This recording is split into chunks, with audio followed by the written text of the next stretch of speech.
Yes, 2-5 is here. Sports reports is ordered. 2-5 daily. Like, review, subscribe, share, rate. Do all the free things. Do all the good things. So what's up, y'all? You know, it's Wednesday night. Happy hump day out there. Happy humping and all that good stuff.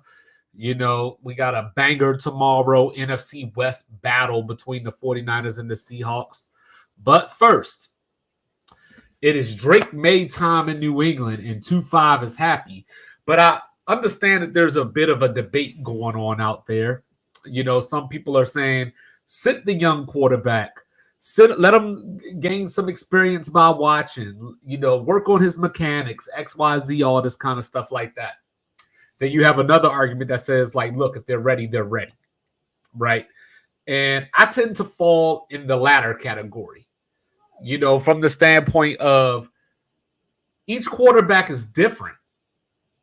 You know, like as we look back through history, you have quarterbacks like Carson Palmer, you have quarterbacks like Aaron Rodgers, Jordan Love, who sat for a little while. But when you look at them even individually, Carson Palmer was a strong arm quarterback, you know, that came out of USC, who in college threw a lot of interceptions and then won the Heisman Trophy his senior year. Okay? You know, sitting behind John Kitna. Then you got Aaron Rodgers, who came through Cal. You know, people said he had to work on his mechanics. So he sat behind Brett Favre for about 4 years or so.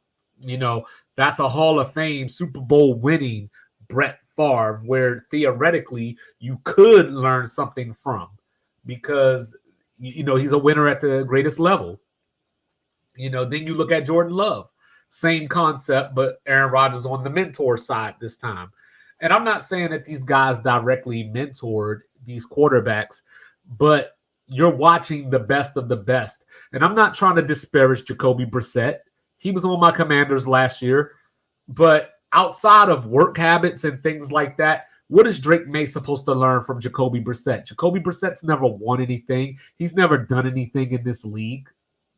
So, like, yeah, you can learn basics, but you can learn that from anybody. You know, like, for example, if you're the Patriots and you didn't want to play Drake Maye for whatever reason, you wanted him to learn, you wanted to just get to that point of, we got to feel comfortable to put him in the game, then you would assign somebody like Jameis Winston, Joe Flacco. And I'm not even saying that just because they're better than Jacoby Brissett. I'm saying that because these are guys that have been around the block, played a lot of snaps, have led teams, and Drake Maye could sit there and take little things from them. I mean, Joe Flacco's another Super Bowl winning quarterback. But you know what the problem is? Joe Flacco would have probably won too many games. You know, the Patriots would have probably been 8-9 and picking in the top, you know, 16-20 instead of, you know, 3-8. I'll put it like that. So as you sit here, there were other guys in free agency like Ryan Tannehill, but he provides the same concept as Flacco, a guy that was going to win too many games, because the Patriots are trying to have their cake and eat it too. We don't want to develop our quarterback, and we don't want to win games either. It doesn't work like that, because also when you look at it, you got these young receivers like Pop Douglas, Jalen Polk, who I love a lot, out of the University of Washington. Drake Maye, to me, was losing a year by not developing with these cats. Like, usually you want to marry your receiver to the quarterback if you can. You know, like you wouldn't play CeeDee Lamb without Dak, you know, for example. You know, so, you know, you're going to marry those two together. You have to figure out who that lead receiver is going to be. You have to figure out who Drake Maye has that chemistry with. Now, we saw Drake Maye a couple of weeks ago against the Jets on Thursday Night Football when they were getting their asses kicked. Jacoby Brissett was getting his ass kicked, you know. So late in the game, they put Drake Maye in, He led the final drive or so, and it looked like he probably got hit 7 or 8 times just on that one drive. So if your message is, I want to keep Drake Maye healthy, then maybe you should have drafted an offensive lineman in the first place. Maybe you should have drafted Joe Alt. Like maybe you should have drafted J.C. Latham, and then you could get a quarterback this year. But you drafted Drake Maye at number 2 nonetheless, or number 3 nonetheless. So, so when you look at it from that standpoint, I made an investment in you. So, of course, I want to protect my investment. But I'm not drafting a dude at number 3 that I feel I got to sit for a year. If that's the case, you could have drafted another quarterback. But obviously, you liked Drake Maye. So, see what you got. Yes, Peyton Manning came out as a rookie and threw 28 interceptions. Yes, Cam Newton got drafted as a rookie and went 4-12. Those are the breaks of the game. That's what happens. Just until this year, and even some of this year, we still don't believe in Tua all the way. So I don't believe that you're just going to sit up here and get it right every time.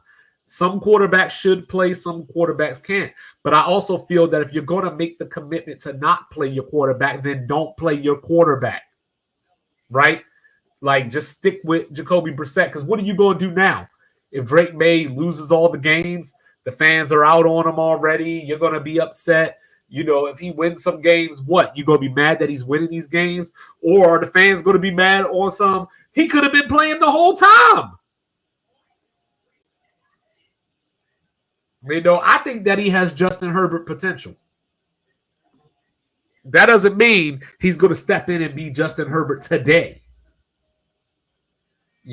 But also when he's out here looking at Jacoby Brissett get beat up, looking terrible, what's that doing to his confidence? You think that by putting him on the field, you're going to keep him confident, or I'm sorry, by keeping him on the bench, you're going to keep him confident because he's learning.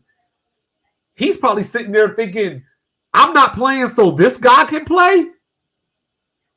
So if you're going to hurt his confidence, why not do it on the field to play? And then you can have teachable moments, hands-on, and say, no, Drake, you were supposed to make this read.